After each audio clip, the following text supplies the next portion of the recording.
Hi friends, welcome to Jaya's garden. இன்றைக்கி ஒரு முக்கியமான தகவல்கள் எல்லாம் உங்கள்கிட்ட ஷேர் பண்ணணுங்கிறதுக்காக தான் காலையில் இன்றைக்கி எங்களுக்கு டியூட்டி இருக்குது, ட்ரைனிங் ஆக்ஷன் டியூட்டிக்காக. ஆனாலும் வேகமாக ஓடி வந்துட்டேன். இந்த விஷயத்தை நீங்கள் பார்க்குறதுக்கு முன்னாடி ஜெயாஸ் கார்டன் சேனலை சப்ஸ்கிரைப் பண்ணல அப்படின்னா சப்ஸ்கிரைப் பண்ணிக்கோங்க. அப்படியே பக்கத்தில் இருக்கக்கூடிய பெல் ஐக்கானை ஆல் ஆப்ஷன் போட்டு வச்சுக்கோங்க. அப்போ தான் நான் போடக்கூடிய வீடியோக்கள் உங்களுக்கு உடனுக்குடனே நோட்டிஃபிகேஷனில் வரும். என்ன வீடியோ தானே யோசிக்கிறீங்க? ஒன்றுமே இல்லைங்க, ட்ராகன் ஃப்ரூட் பற்றி ஒரு சில விஷயங்களை நான் சொல்லியே ஆகணும் அப்படிங்கிற ஒரு கட்டாயத்தினால இன்றைக்கி அவசரமாக வந்திருக்கேங்க. அதாவது ட்ராகன் ஃப்ரூட்டு எப்படி வளர்க்கலாம், எப்படி நடலாம், என்னென்ன பராமரிப்பு அப்படிங்கிறத நான் சொல்லியே ஆகணும். ஏன்னா நிறைய மிஸ்டேக்ஸ் பண்ணுறாங்க. அப்படிங்கிறதுனால நம்ம வேறு இந்த தடவை எப்போவும் இல்லாமல் சேல்ஸே பண்ண மாட்டோம். ஃபஸ்ட் டைம் சேல்ஸ் பண்ணியிருக்கோம். ஸோ சேல்ஸ் பண்ணும்போது தான் என்ன ஆகும் அப்படின்னாக்க நிறைய விதமாக ஆச்சோ வரலையே அப்படிங்கிறதெல்லாம் சேல்ஸில் தான் நிறையவே வரும். ஸோ அதனால் நம்ம கிளியர் பண்ணுறது நம்முடைய கடமை அப்படின்னு வந்துட்டேன். நான் எல்லாருக்குமே 1/2 அடியிலேருந்து 3/4 அடி, அதாவது 15 சென்டிமீட்டர் அப்படின்னு வச்சுக்கலாமே, அந்த அளவில் நம்ம கட் பண்ணி கொடுத்துருக்கோம். சில பேருக்கு முன்ன பின்ன என்ன கரெக்டாலாம் அளந்தா பண்ண முடியும், ஒரு உத்தேசமாக சொல்கிறேன். 3/4 அடி அந்த மாதிரிலாம் நம்ம கொடுத்துருக்கோம். லோக்கல்னால் 1 அடி, ஏன்னா பக்கத்தில் வாங்கிட்டு போகிறாங்க அப்படின்னா டக்குன்னு கட் பண்ணும்போது நம்ம அந்த மாதிரி. ஸோ இதுதான் நம்ம கொடுத்துருக்குது. இது வரும்போது காயறதுக்கு வாய்ப்பில்லை, அதையும் தெரிஞ்சுக்கோங்க. அது எப்படி இருந்தாலும் வந்துடும். ட்ராகன் ஃப்ரூட்டை பொறுத்த வரைக்கும் நட்டு வச்சாதான் அப்படின்னு இல்லை, நடாமல் அப்படி தூக்கி கட் பண்ணி ஐயோ ஒடிஞ்சு போச்சு அப்படின்னு தூக்கி ஓரமாக போட்டிருந்தீங்கன்னா கூட அதிலிருந்து தளிர்கள் ஒரு மாதத்தில் வந்துடும். சரிங்களா? அப்படியெல்லாம் எனக்கு நிறையவே வந்திருக்கு. உடனே எடுத்துகிட்டு போய் யாருக்காவது நான் ஷேர் பண்ணிகிட்ருப்பேன். ஸோ அதுதான் முருங்கை மரம் மாதிரி தான், கீழே வெட்டி போடுறதுலலாம் அது வளர்ந்து வந்துக்கிட்டே இருக்கும். வளர்றது எந்த இடத்துல வளரும் அப்படிங்கிறது நீங்கள் கண்டிப்பாக நாலேஜ் எடுத்துக்கணும் அப்படின்னு நான் கேட்டுக்கிறேன். ஒவ்வொரு முள் இருக்குது பார்த்தீங்களா, அந்த முள்ளில் இருந்து தான் தளிர்கள் வர ஆரம்பிக்குங்க. பக்கத்தில் எங்கேயாவது ட்ராகன் ஃப்ரூட் இருக்கிறியா? இங்கே வாங்க. இந்தா முள்ளாக இருக்கா? ஒவ்வொரு முள்ளில் இருந்தும் எல்லா முள்ளில் இருந்தும் தளிர்கள் வருமா அப்படின்னா கண்டிப்பாக கிடையாது. ஆனால் ஏதாவது ஒரு முள்ளில் இருந்து தளிர்கள் வரும். சரிங்களா? சரி, டைரக்ஷன் தெரியாமல் கீழ்ப்பகுதி மேல் பகுதியாவோ மேல் பகுதி கீழ்ப்பகுதியாவோ நட்டுட்டோமே, அதனால அதுக்கு ஏதாவது பிரச்சனை வருமா அப்படின்னா மேக்ஸிமம் அதுலேருந்து வராது. இது என்னுடைய அனுபவத்திலேருந்து சொல்கிறேன். ஏன் அப்படின்னா, ஒன்று மேல் சரியான பக்கம் பார்க்காம பண்ணால் கூட கீழே பார்த்து அந்த முள் பகுதியிலேருந்து தளிர் வந்துடுது, இல்லைன்னா கரெக்டாக மேலே பார்த்து போகும். ஸோ நம்ம இது போடும்போது தான் கஷ்டப்படுவோம். கீழே இருக்குன்னா தூக்கி அதை மேலே வைக்கணும்ல, முள் குத்து வாங்கணும்ல, அதுதான் கஷ்டம். மற்றபடி எப்படினாலும் அது வளர்ந்துடும். சரிங்களா? சரி, மண்கலவை என்ன அப்படின்னா மேக்ஸிமம் என்னை கேட்டாக்க, நான்லாம் ஆரம்பத்தில் தெரியாமல் இந்த கலவை எப்போதும் எல்லாத்துக்கும் வைக்கிற கலவை தான் வச்சுருக்கேன். 1:1:1 ரேஷியோவில் தான். நீங்கள் சாதாரணமாக மண்ணில் வச்சாவே போதுமானது. எந்த மண்ணாக இருந்தாலும் வந்துடும். இதுதான் வைக்க வேண்டாம் அப்படின்னு நான் சொல்லுவேன். என்னென்னா தேங்காய் நார் கழிவு, அது வைக்கும்போது நீர்ப்பதம் இருந்துகிட்டே இருக்கும்ல, சில நேரம் அது அழுகி போக வாய்ப்பு இருக்குது. ஸோ வேணாம். ஆனால் நான் வச்சுருக்கேன், நான் அதில் தான் வளர்த்து இவ்வளோ கட்டிங் ஷேர் பண்ணியிருக்கேன். சரிங்களா? முடிஞ்ச அளவுக்கு மண்ணிலேயே போதுமானது. அப்புறம் தண்ணி எப்படி ஊற்றணும் அப்படின்னு கேட்டால், ஒரு வாரத்துக்கு ஒரு தடவை, இந்த வெயில் காலமாக இருக்கிறனால வேணும்னா வாரத்தில் 2 தடவை ஊற்றுக்கோங்க. அப்படியே உங்களுக்கு அது என்ன ஆகும் அப்படின்னா, தண்ணி பத்தலைன்னா கூட மஞ்சள் கலராக மாறும். ஆனால் செடி கண்டிப்பாக பட்டு போகாது, மஞ்சளாக தான் மாறும். மஞ்சளாக மாறினா பயப்பட வேண்டாம். பச்சையாவோ மஞ்சளாவோ இருக்கிறது ஹெல்த்தியானது தான். ஸோ காஞ்சு போகுது அப்படின்னாக்க ஒரு மாதிரி கருப்பாக அந்த மாதிரி ஆகும்.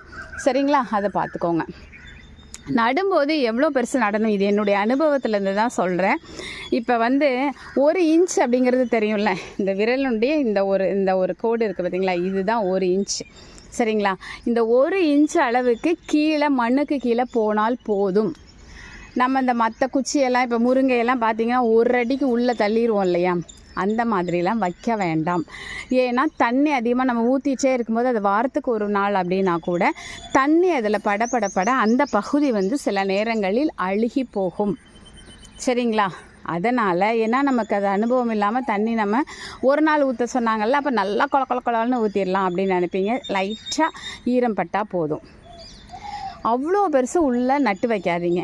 இதெல்லாம் நான் ஏன் சொல்லணும்னு முடிவுக்கு வந்தேன்னா, ஒரு சிஸ்டர் எனக்கு அனுப்பியிருந்தாங்க. அதில் நான் ஒரு 1/4 அடி அனுப்பியிருக்கேன்ல, 15 சென்டிமீட்டரில் அவங்க வெளியில் மண்ணுக்கு வெளியில் தெரிகிறது வெறும் 1 இன்ச்சு கூட இல்லைங்க.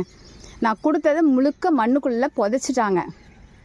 கிட்டத்தட்ட வந்து என்ன சொல்கிறதுன்னு எனக்கு தெரியல. தயவு செஞ்சு அந்த மாதிரி பண்ணாதீங்கங்க. 1 இன்ச்சு தான் மண்ணுக்கு உள்ளே இருக்கணும், வெளியில் மற்ற பகுதி ஃபுல்லாக இருக்கணுங்க. சரிங்களா? இப்போ நான் இவ்வளோ பெருசாக அனுப்பியிருக்கிறேன் அப்படின்னா இந்த அளவு உள்ளே போகணும், மிச்சப்படி இவ்வளவு வெளியில் தெரியணுங்க. அப்போ தான் ஏதாவது ஒரு முள்ளில் இருந்து தளிர் வரும். ஆனால் நீங்கள் என்ன நினச்சி உள்ளே வச்சுருக்கீங்க தெரியுமா? அவ்வளோத்தையும் உள்ளே வச்சாச்சு. அப்புறம் வெளியில் தெரியுது வெறும் கட் பண்ண பகுதி மட்டும்தான். கட் பண்ண பகுதியில் இருந்து கண்டிப்பாக தளிர் வராது, முள்ளில் இருந்து தான் வரும். தயவு செஞ்சு தப்பு பண்ணிவிட்டு அதுக்கப்புறம் அக்கா நீங்கள் கொடுத்தது வரலை அப்படின்னு சொல்லாதீங்க. நான்லாம் இந்த விரல் தண்டிக்கு தாங்க வாங்கினேன், அதுவும் காஞ்சி போனது. இவ்வளோ தண்டிக்கு தான் இருந்தது, ஏன்னா மண்ணோட கொடுத்தாங்க, மண் எல்லாமே காஞ்சிடுச்சு. அது அழகாக வந்து இவ்வளோ பேருக்கு நான் ஷேர் பண்ணலையா. ஸோ ட்ராகன் ஃப்ரூட்டை வச்சு எப்படி வேணாலும் வளர்த்துடலாம், ஈஸியாக வளர்க்கக்கூடியது. அது மாதிரி மெயின்டைன் பண்ணுறது, இந்த உரம் கொடுக்கணும் அந்த உரம் கொடுக்கணும், ஒரு உரம் கொடுக்கலைனாலும் அது அழகாக வந்துக்கிட்டே இருக்குங்க. நல்லா வளர்ந்ததுக்கப்புறமா முடிஞ்ச அளவுக்கு வந்து முதல்ல வைக்கும்போதே அதுக்கு வந்து சப்போர்ட் கொடுங்க. சப்போர்ட்டுன்னா அது பக்கத்தில் சப்போர்ட் சொல்லலை, சுற்றிலும் ஒரு 3லேருந்து 4 கம்பு உயரமாக நட்டு அதுலேயே அப்படி கட்டி விட்டு அந்த உயரமான கம்புக்கு மேலே வரைக்கும் போனதுக்கப்புறம் கீழே தொங்குற மாதிரி விடணும். அந்த பொசிஷனில் வைக்கும் பொழுது தான், அதான் மேலே போய் அந்த உயரத்துலேருந்து கீழே வரும்போது தான் அதில் பூ வந்து காய் வரும். அப்படியே பக்கத்துலேயே இப்படி விட்டோம் அப்படின்னா அதிகமாக காய்க்காது. எனக்குமே வந்து நான் முதல்ல சப்போர்ட் கொடுக்காமல் விட்டுட்டேன், அதுக்கப்புறம் சப்போர்ட் கொடுக்க நான் ரொம்ப கஷ்டப்பட்டுட்டேன் அது வளர்ந்ததுக்கப்புறம். ஏன்னா முள் பார்த்திங்களா, எடுத்து அதை கொண்டு போகிறது கஷ்டம். அதுக்கப்புறம் நான் வந்து சப்போர்ட் கொடுக்க ஆரம்பித்தப்புறம் தான் எனக்கு காய்க்க ஆரம்பிச்சிச்சு. அது மட்டும் இல்லை, காய்க்க ரொம்ப நாள் ஆகும்போது வந்து அங்கங்கே கட் பண்ணி விடுங்க, அதுலேருந்து புதிய தளிர் வரும்போது நல்லா காய்க்கும்னாங்க. அதே மாதிரி தான் நான் ஒரு 2 இடத்துல கட் பண்ணி விட்டேன், அதுக்கப்புறம் எனக்கு நல்லா காய்ச்சாங்க. போன வருஷம் ஒரு 10 காய் கிட்ட 10 பழம் கிட்ட எடுத்திருப்பேன். இந்த வருஷம் தான் எனக்கு அதிகமான காய் வர வேண்டிய வருஷம். இந்த வருஷத்தில் நான் மேக்ஸிமம் வெட்டி எல்லாருக்கும் கொடுத்துட்டேன். ஏன் அப்படின்னா எனக்கு அந்த இது வைக்காமல் அதுக்குன்னு அழகாக நகட்டுற மாதிரி ஒரு சப்போர்ட் கொடுக்கல நான். ஸோ ரொம்ப வெயிட் ஆயிடுச்சு. ஸோ வேறு வழி இல்லாமல் நான் பண்ணிவிட்டேன். நீங்கள் அந்த தப்பை பண்ணாதீங்க. ஸோ வாட்டர் வந்து அந்த மண்ணு காஞ்சு போனதுக்கு அப்புறமா தான் நம்ம தண்ணி கொடுக்கணும். அதுவும் எல்லா செடிக்கும் கொடுக்குற மாதிரி அதிகமான தண்ணி கொடுக்கக்கூடாது.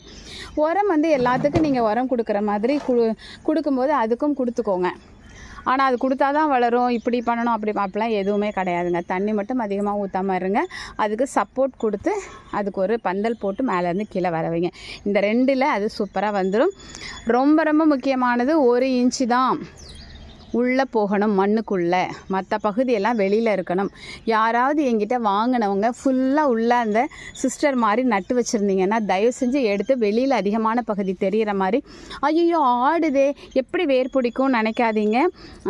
கொஞ்ச நாள் அப்படி தான் இருக்கும். வேர் பிடிச்சோன்னே அதுக்கப்புறம் லைட்டாக அதை வந்து ஒரு குச்சி சப்போர்ட் கொடுத்தீங்க அப்படின்னா ஸ்ட்ரைட்டாக நின்றோம். தண்ணி ஊற்றும் போது ஓசை வச்சு அதில் பிடிச்சி அதை வந்து நகட்டிக்கிட்டே இருக்காதீங்க. தண்ணி ஊற்றும் போது பக்கெட்டோ பேக்கோ அதனுடைய ஓரத்தில் இருந்து ஊற்றணுமே தவிர செடிக்கு பக்கத்தில் செடியினுடைய அடிப்பகுதியில் தண்ணி ஊற்றி அதை அசைச்சிட்டே இருந்தீங்கன்னா வராது. இது எல்லாமே நம்ம சாதாரணமாக பண்ணக்கூடிய தவறுகள். அதை நீங்கள் தவிர்க்கணும். அப்போ தான் இதை நல்லபடியாக வளர்த்தெடுக்க முடியுங்கிறதுனால தான் நான் இதெல்லாம் உங்களுக்கு சொல்லிட்டேன். யாராவது மண்ணுக்குள்ளே நட்டிருந்தீங்கன்னா தயவு செஞ்சு வெளியில் நல்லா எடுத்துட்டு கொஞ்சமாக மட்டும் உள்ளே போகிற மாதிரி வைங்க. இது வந்து முள்ளு செடி, காட்டு செடி, அதனால் வந்து ஈஸியாக வந்துடுங்க. ரொம்ப அப்படி ப்ராப்பராக இவ்வளோ உள்ளே போகணும் அப்படின்லாம் இல்லை. அதனால தான் நான் வந்து உங்களுக்கு அந்த சைஸில் கொடுத்துருக்கேன். அப்படி இல்லைன்னா நல்லா ஒரு அடிக்கு நீளமாக கொடுத்துருக்க மாட்டேன்னா, நீளமாக கொடுக்கும்போது இது வந்து வெயிட்டு பார்த்திங்களா, அதிகமான வெயிட்டு. அதனால் உங்களுக்கு ஒரு பீஸ் தான் அனுப்ப முடியும், 4 பீஸ் கொடுக்க முடியாது. ஸோ அதனால் எல்லாத்தையுமே மைண்டில் வச்சு உங்களுடைய நலன் கருதி அதுக்கு தகுந்த மாதிரி நல்ல ஒரு ஹெல்த்தியானது தான் கொடுத்துருக்கேன்.